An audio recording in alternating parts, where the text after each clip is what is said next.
ஏ என்பவர் திராட்சை மற்றும் அன்னாச்சி பழங்கள் சாப்பிட்டார் அப்படின்னு சொல்றாங்களா? சரி, அப்ப நம்ம இங்க சைடுல எழுதிக்கலாமா? ஏ என்பவர் திராட்சை மற்றும் அன்னாச்சி.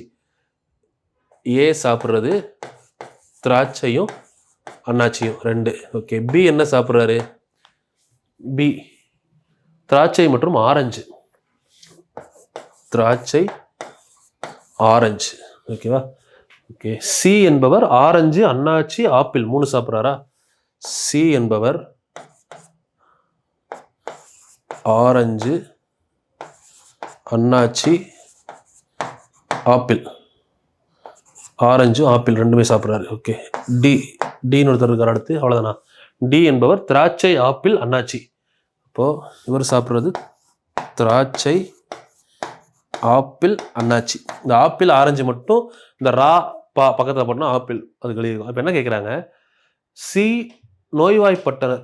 பியும் சியும் நோய்வாய்ப்பட்டனர். இந்த பாருங்க, பழங்களை சாப்பிட்டதுக்கப்புறம் பிக்கும் சிக்கும் உடம்பு சரியில்லை. அப்போ இந்த விவரத்தை வச்சு அவங்க எந்த பழத்தை சாப்பிட்டவங்க, எந்த பழம் உங்களுக்கு நோய் வர்றதுக்கு காரணம்னு கேட்குறாங்க. பாருங்க, பியும் சியும் சாப்பிட்ட ஒரே பழம் ஏதாவது இருக்கான்னு பாருங்க.